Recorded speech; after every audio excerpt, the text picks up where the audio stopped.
కథాస్రవంతి నిరంతర కథాప్రసార వాహిని కథల భాండాగారం కథాస్రవంతిని ఆదరిస్తున్న అభిమాన శ్రోతలకు నమస్కారం. ఈనాటి కథకు స్వాగతం. ఈరోజు మీరు వినబోయే కథ సాక్షాత్కారం. రచన శ్రీ ఎంవి రామిరెడ్డి. వినిపిస్తున్నది పప్పు భోగారావు. ఎంవి రామిరెడ్డిగా ప్రసిద్ధులైన శ్రీ మువ్వ వెంకటరామిరెడ్డి గారు ఆంధ్రప్రదేశ్ గుంటూరు జిల్లా తుళ్లూరు మండలం పెదపరమి గ్రామంలో జన్మించారు. హైదరాబాద్ రామ్కీ ఫౌండేషన్లో సిఎస్ఆర్ హెడ్గా పదవీ బాధ్యతలు నిర్వహిస్తున్నారు. ప్రచురణలు కవిత్వం 1997 సంవత్సరంలో, బిందువు 2009 సంవత్సరంలో, మనిషి జాడ 2015 సంవత్సరంలో అజరామరం ప్రచురించబడ్డాయి. వీరు 2 కథా సంకలనాలను వెలువరించారు. ఒకటి వెంట వచ్చినది, 2 స్పర్శవేది. సగం కాలని జీవితం నవల చతుర మాసపత్రికలో ప్రచురించబడింది. 2011 సంవత్సరంలో మనిషి జాడ కవితా సంపుటికి ఎస్విడి సాహితీ సంస్థ ఉగాది పురస్కారం, 2012 సంవత్సరంలో చెలిమి సాంస్కృతిక సమితి ప్రతిభామూర్తి పురస్కారం, 2012 సంవత్సరంలో కోటపాటి మురహర్రావు సాహితీ పురస్కారం, 2013 సంవత్సరంలో ఇండియన్ బిజినెస్ కౌన్సిల్ ఢిల్లీ వారి రాజీవ్ గాంధీ ఎక్సలెన్స్ అవార్డు, 2016 సంవత్సరంలో అజరామరం కవితా సంపుటికి గుంటూరు జిల్లా రచయితల సంఘం అవార్డు, 2017 సంవత్సరంలో ఎడ్ల గురవారెడ్డి స్మారక పురస్కారం లభించాయి. కాల్పనిక సాహిత్యంలో చేసిన కృషికి గుర్తింపుగా 2022 సంవత్సరంలో హైదరాబాద్లోని తెలుగు విశ్వవిద్యాలయం వీరికి ప్రతిష్టాత్మకమైన కీర్తి పురస్కారం అందజేసింది. తండ్రి గారి స్మృత్యర్థం స్థాపించిన మువ్వ చినబాపిరెడ్డి మెమోరియల్ ట్రస్ట్ తరఫున వివిధ సేవా కార్యక్రమాలు చేపట్టారు. పేద పిల్లల చదువుకు ఆర్థిక సహకారం అందిస్తున్నారు. మువ్వ చినబాపిరెడ్డి మెమోరియల్ ట్రస్ట్ తరఫున 11 పుస్తకాలను ప్రచురించారు. వీరు రాసిన కథలను వెన్నలో లావా, స్పర్శవేది, వెంట వచ్చినది కథా సంపుటాలుగా వెలువరించారు. ఈ కథనం మీకు నచ్చినట్లయితే ఈ వీడియోని లైక్ చేయండి, మీ మిత్రులకు షేర్ చేయండి, మీ అభిప్రాయాన్ని కామెంట్స్లో తెలియజేయండి. మీరు మొదటిసారి ఈ ఛానల్లో కథ వింటున్నట్టయితే ఈ ఛానల్ని సబ్స్క్రైబ్ చేసుకోండి. పక్కనుండే బెల్ ఐకాన్ని తప్పకుండా నొక్కండి. ఇలా ఈ ఛానల్ ద్వారా వినిపించే కథలన్నీ మీకు ఎప్పటికప్పుడు అందుతాయి.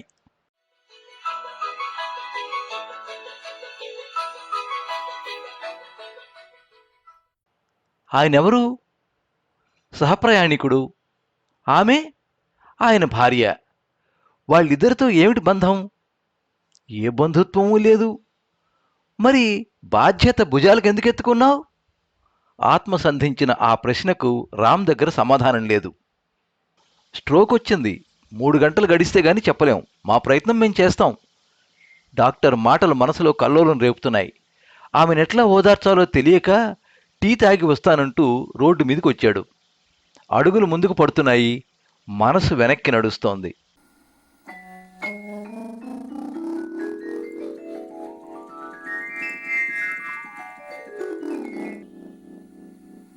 రమణీయంగా నవ్వాడు రామ్.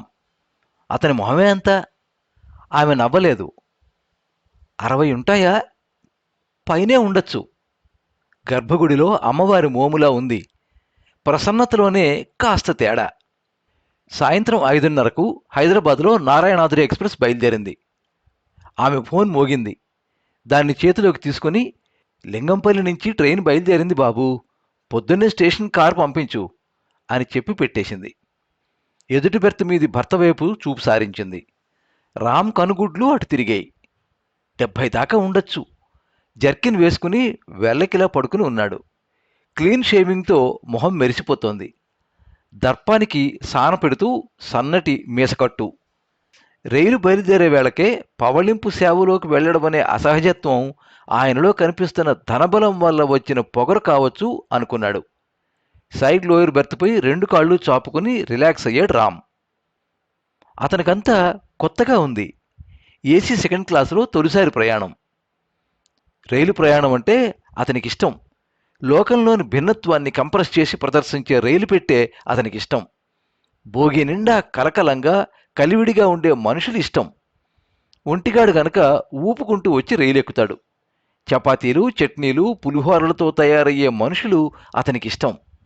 వాటిని తనకు కూడా పంచుతూ వారు కురిపించే ప్రేమ ఇష్టం. వారితో పంచుకునే కబుర్లు ఇష్టం. ఇలా అనేక ఇష్టాల్ని ప్రతి ప్రయాణంలోనూ తీర్చే స్లీపర్ క్లాస్ బోగీని దూరం చేసింది ప్రయాణం. ఇదంతా నెల్లూరు రైతు సంఘం వాళ్ళ వల్ల కదా అనుకున్నాడు. గుంటూరుకు దగ్గరలోని ఓ పల్లెటూరు పొలం ఒళ్ళో పొట్ట పోసుకుంటూ తల్లిదండ్రులు, పటాన్చెరు ప్రాంతంలో సింగిల్ బెడ్రూంలో చేతులు కాల్చుకుంటూ తను.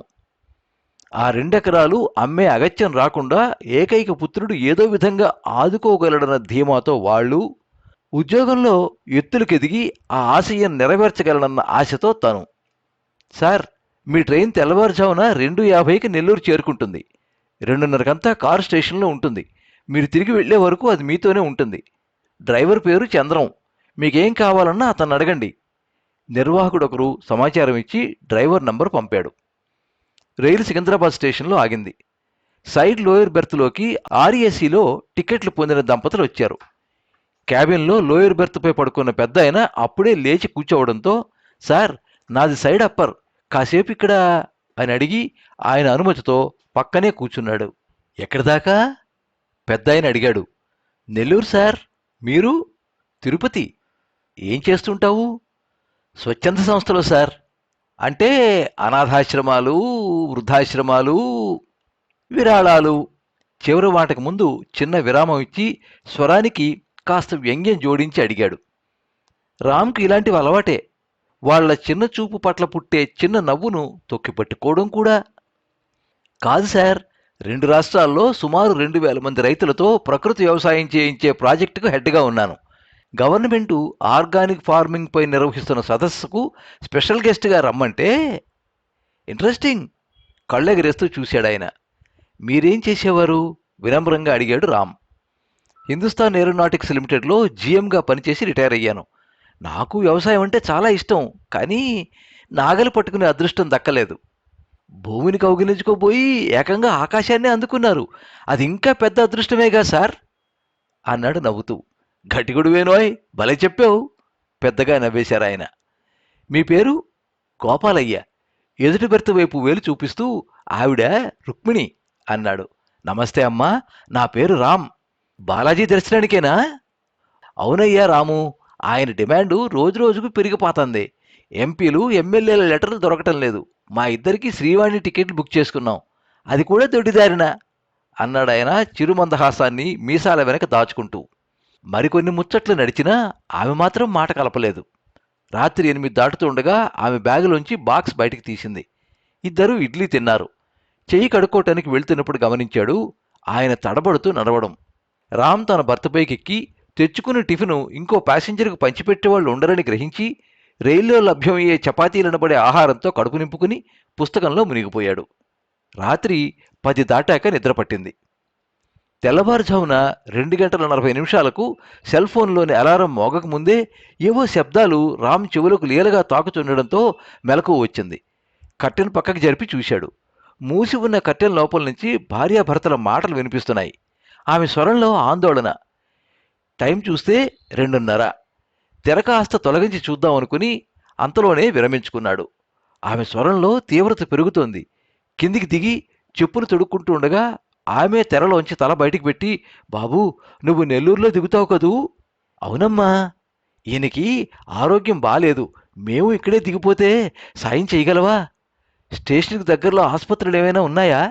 ఆమె కంఠం కంగారుగా వణుకుతోంది. చొరవగా క్యాబిన్ కర్టెన్ జరిపాడు రామ్. లైట్ వెలుగుతోంది. పై బెర్తుల్లోని ఇద్దరూ గాఢ నిద్రలో ఉన్నారు. సైడ్ లోయర్ బెర్త్లోని దంపతులు కూర్చుని నిద్రపోతున్నారు. పెద్ద ఆయన ఆయాసంతో కింద మీద అవుతున్నాడు. విపరీతంగా దగ్గుతున్నాడు. స్థిరంగా కూర్చోలేడు, సుఖంగా పడుకోలేడు. గుండెలపై చేతులుంచుకుని ఏటవాలుగా కూర్చున్నాడు. రామ్కు భయమేసింది. ఆయన పక్కనే కూర్చుని, టాబ్లెట్లు ఏమైనా ఉన్నాయా? వేసుకున్నాడు బాబూ. ఆయన కూడా సైగలతో అదే విషయం చెప్పాడు. హార్ట్ ప్రాబ్లం ఉందా? మాటల కొనసాగింపు యత్నం అది. లేదు, షుగర్ ఉంది, 10 ఏళ్ల పైనుంచే. ఆయన మెల్లగా బెర్త్పై పడుకున్నాడు. సార్కి ఇంకేమైనా కంప్లైంట్స్ ఉన్నాయా? లేవు. కాకపోతే ఒక వారం రోజుల నుంచి పనులని, ఫంక్షన్లని ఊళ్ళు తిరుగుతున్నాం. బాగా అలిసిపోయి ఉంటారులేండి, మరేం పర్లేదు. 5 నిమిషాల్లో నెల్లూరు వస్తుంది. ఆయన చూస్తూ ఉంటే భయం వేస్తోంది బాబు. నెల్లూరులోనే దిగిపోతాం. వెంటనే ఆసుపత్రికి వెళ్తే మంచిదనుకుంటున్నా. అదే మంచి పనమ్మా. ఆ మాట అంటూనే తన కోసం వచ్చే కారు డ్రైవర్కి ఫోన్ చేశాడు.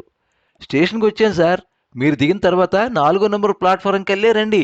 1వ నంబర్ వైపు బ్రిడ్జి పనులు జరుగుతున్నాయి, రోడ్డు బాలేదు.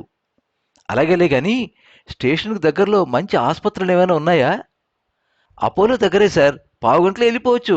ఎన్ చంద్రం ఇంకా ఏదో మాట్లాడుతూనే చెబుతున్నాడు. రామ్ డిస్కనెక్ట్ చేశాడు. రామ్ తన బ్యాగ్ను భుజాలకు తగిలించుకున్నాడు. వాళ్ళది ఒక్కటే పెద్ద బ్యాగు. దాన్ని చేతుల్లోకి తీసుకుని మీరు సార్ని తీసుకుని దిగండమ్మా అని చెప్పి డోర్ దగ్గరికి నడిచాడు. ఆమె భర్తను పొదివి పుచ్చుకుని మెల్లగా నడిపించుకుంటూ వచ్చింది. రైలు ఆగగానే రామ్ చకచకా దిగి బ్యాగులు ప్లాట్ఫామ్పై ఉంచి చెయ్యందించి ఆమెను జాగ్రత్తగా కిందికి దించాడు. చెయ్యి అందించినా పెద్దాయన మాత్రం దిగలేకపోయాడు. కదిలే సమయం అయిందంటూ రైలు కూత వేస్తోంది. ఆమెలో ఆందోళన. రామ్ గభాలను వెనక్కి తిరిగి ఆయన్ని వీప్పైకి వాల్చుకుని కిందికి దింపేశాడు. ఆయన రొప్పుతూనే 5-6 అడుగులు వేసి సిమెంట్ సోఫాలో కూలబడ్డాడు. ఆమె గబగబా వెళ్ళి పక్కనే కూర్చుంది. మెల్లగా నడిపించుకుంటూ రెండమ్మా. బ్యాగులు తీసుకుంటూ ముందుకు నడిచాడు రామ్. భర్త కుడి చేతిని తన భుజాలపై వేసుకుని కదిలిందామె. రామ్ మధ్య మధ్యలో ఆగి వెనుతిరిగి చూస్తున్నాడు. సన్నగా వర్షం మొదలైంది. చల్లటి గాలి దురుసుగా వీస్తోంది. ఆయన అడుగు తీసి అడుగు వేయటానికి యాతన పడుతున్నాడు. కొంత దూరం నడిచాక ర్యాంపు మొదలైంది. అందులోంచి కిందికి దిగారు. 5-6 సార్లు ఆగి సేదదీరి ఆ దంపతులు దగ్గరయ్యారు. పైకి దారి తీసింది ర్యాంపు. ఆయన ఎక్కగలిగే పరిస్థితి కనిపించలేదు. ఆమె కూడా అలిసిపోయి రొప్పుతోంది. ఎక్కడ సార్? చంద్రం ఫోన్ చేస్తూనే ఉన్నాడు. రామ్ గబగబా పైకెక్కి 2 బ్యాగులు అక్కడుంచి మళ్లీ ర్యాంపు మించి కిందికి దిగాడు. ఆమెను పక్కకి తప్పుకోమని ఆయన్ని భుజాలపై ఎత్తుకుని 4వ ప్లాట్ఫామ్ పైకి చేరుకున్నాడు. బయటికెళ్లే ప్రధాన ద్వారానికి దగ్గరలో ఉన్న బెంచిపై ఆమె ఆయన కూర్చున్నారు. 5 నిమిషాల్లో కారు వచ్చింది.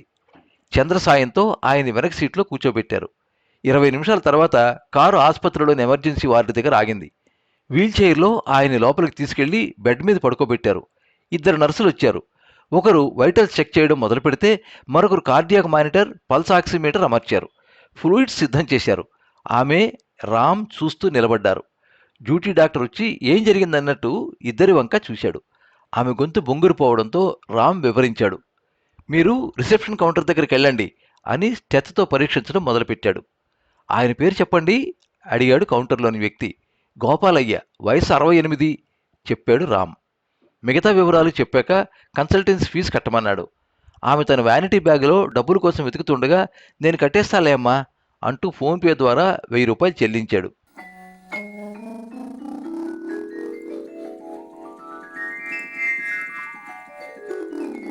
మీ పిల్లలు వెయిటింగ్ హాల్లో 10 నిమిషాల నిశ్శబ్దాన్ని ఛేదిస్తూ అడిగాడు రామ్. ఆమె ఫోన్ మోగింది. కట్ చేసింది. మాటల పొదుపరో ఆ స్థితి కారణంగా మౌనంలో మమేకమైందో అంతుపట్టడం లేదు. రామ్కు ఆమెకు మధ్యలో ఓ ఖాళీ కుర్చీ. 2 అబ్బాయిలు, ఇద్దరూ అమెరికాలో స్థిరపడ్డారు. కళ్ళు తుడుచుకుంటూ చెప్పిందామె. ఆరోగ్యం బాలేనప్పుడు తిరుపతి రావడం ఆగిపోవలసింది అన్నాడు ఆమె వైపు చూస్తూ. నేనా మాట అన్నాను బాబు, మరేం పర్వాలేదన్నాడు ఆయన. ఇంకేదో చెప్పబోయింది కానీ దుఃఖం పొంగుకు రావడంతో మూగబోయింది. ఆయనకేమీ కాదు, నన్ను నమ్మండి. నమ్మటం తప్ప వేరే దారి లేదు బాబు. కొంత నిశ్శబ్దం తర్వాత నీ పూర్తి పేరేంటి అడిగిందామె. చెప్పాడు రామ్. 5 నిమిషాలు గడిచాక నర్సు పిలవడంతో ఇద్దరూ వెళ్ళి డాక్టర్ని కలిశారు. మీరనుకుంటున్నట్లు ఆయాసం ఒక్కటే ఆయన సమస్య కాదు, డాక్టర్ చెప్పటం మొదలుపెట్టాడు. కండిషన్ క్రిటికల్గా ఉంది. 10 నిమిషాల్లో స్పెషలిస్ట్ వస్తున్నాడు. 3 గంటలు గడిస్తే గానీ చెప్పలేం. కొన్ని ఫామ్స్ మీద మీ సంతకాలు కావాలి చెబుతూనే నర్సు వంక చూశాడు డాక్టర్. వాళ్ళిద్దరిని తన వెంట తీసుకెళ్ళింది ఆమె. సంతకాలయ్యాక ఇద్దరూ మళ్ళీ వెయిటింగ్ హాల్లోకి వచ్చారు. ఆమె ఫోన్ మోగింది. కట్ చేసింది. ఇద్దరి మధ్య భయంకరమైన నిశ్శబ్దం. గాయాల పాలైన కాలం ముందుకు కదలలేకపోతోంది. గాఢమైన వేదనలోంచి గొంతు విప్పిందామె. అత్తమామలే కాదు, అమ్మా నాన్నలు కూడా కులం పేరుతో అడ్డుకున్నారు. కలవటానికి వీల్లేదన్నారు. రచ్చబండ మీద గ్రామ బహిష్కార ప్రకటన దగ్గర వికసించిన మా ప్రేమ ఎన్ని ఆటంకాలు ఎదురైనా అలసిపోలేదు, అవిసిపోలేదు. ఆయన అందరినీ ఎదిరించారు. నా కోసం ఆస్తులన్నీ వదులుకున్నారు. కట్టుబట్టలతో నగరానికి వచ్చాం. ఇప్పటికీ ఆయన నన్ను అమ్మా అనే పిలుస్తా. మాట పూర్తి కాకుండానే ఒక్కబెట్టుని ఏడ్చేసింది. ఆమెను ఎలా ఓదార్చాలో అతనికి అర్థం కాలేదు. ఏడ్చి ఏడ్చి ఆమె కళ్ళు ఎర్రబడ్డాయి. మెల్లగా దుఃఖాన్ని ప్రేమించడం అలవరుచుకుంటోంది. రామ్లోనూ సందేహాలు చిక్కుముళ్ళు బిగుచుకుంటున్నాయి. ఏమవుతుంది? ఏం జరగబోతోంది ఏమైనా జరిగితే తన భాగస్వామ్యం ఏమిటి? టీ స్టాల్ దగ్గర మనుషుల అలికిడికి రామ్ అడుగులు అటువైపు మళ్ళాయి.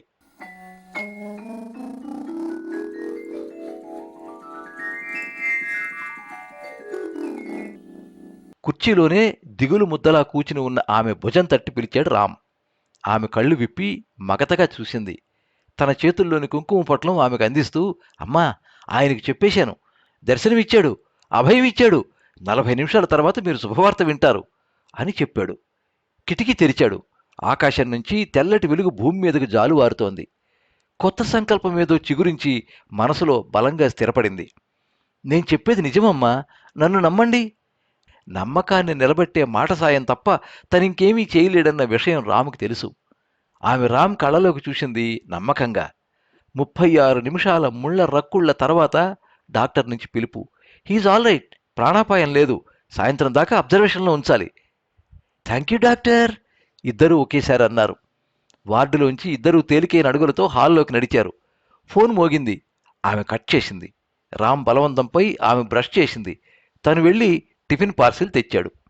మరో గంట గడిచింది. పేషెంట్ను స్పెషల్ రూమ్కు మార్చారు. 9 కావస్తోంది. అప్పటికే డ్రైవర్ 5-6 సార్లు ఫోన్ చేశాడు. అమ్మా, మీరింక భయపడనక్కర్లేదు, రేపు మధ్యాహ్నానికి డిశ్చార్జ్ చేస్తారు. మీకెలాగూ రిటర్న్ టికెట్స్ ఉన్నాయి కదా, రేపు రాత్రికి ట్రైన్లో వెళ్ళిపోండి అని చెప్పి బ్యాగ్ తగిలించుకున్నాడు. ఆమె రామ్ చెయ్యి పట్టుకుని బెడ్ దాకా నడిపించుకెళ్ళి, తను వెళ్ళిపోతాడంట అంది భర్త కళ్ళలోకి చూస్తూ. ఆయన తన నోటికి అడ్డంగా ఉన్న మాస్క్ని ఎడంచేత్తో తొలగించుకుని కుడి చేతిని మెల్లగా పైకి లేపాడు. రామ్ కరచాలనం చేశాడు. ఆయన 2 కళ్ళ నుంచి బాష్పాలు ధారకట్టాయి. రామ్ కళ్ళు సజలమయ్యాయి. ఆమె ఆస్పత్రి బయట దాకా వెంట వచ్చి 2 చేతులు జోడించి, బాబూ, నువ్వే లేకపోతే ఏమైపోయేవాళ్లమో అంటూ అతన్ని హత్తుకుని కన్నీటి పర్యంతమైంది. అయ్యో, అదేంటమ్మా, నా స్థానంలో ఎవరున్నా ఇలాగే చేస్తారు అంటూ తను నమస్కరించి గేటు దగ్గర ఆగి ఉన్న కారు వైపు వడివడిగా వెళ్ళిపోయాడు.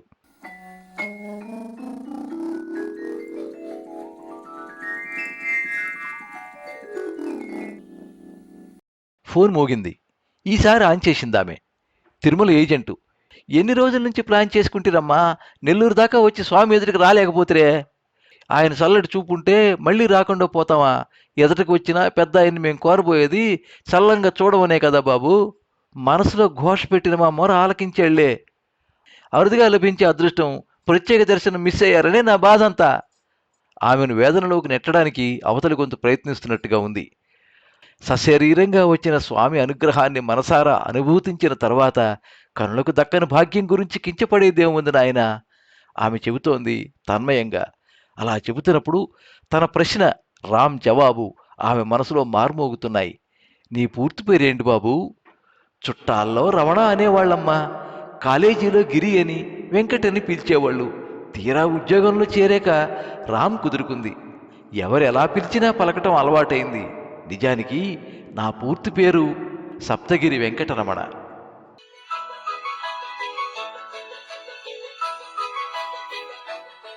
మీరింతవరకు సాక్షాత్కారం కథ విన్నారు. రచన శ్రీ ఎంవి రామిరెడ్డి. వినిపించినది పప్పు భోగారావు. ఈ కథ సాక్షి ఫండే ఆదివారం 2026 సంవత్సరం ఫిబ్రవరి 22 తేదీ సంచికలో ప్రచురితమైంది.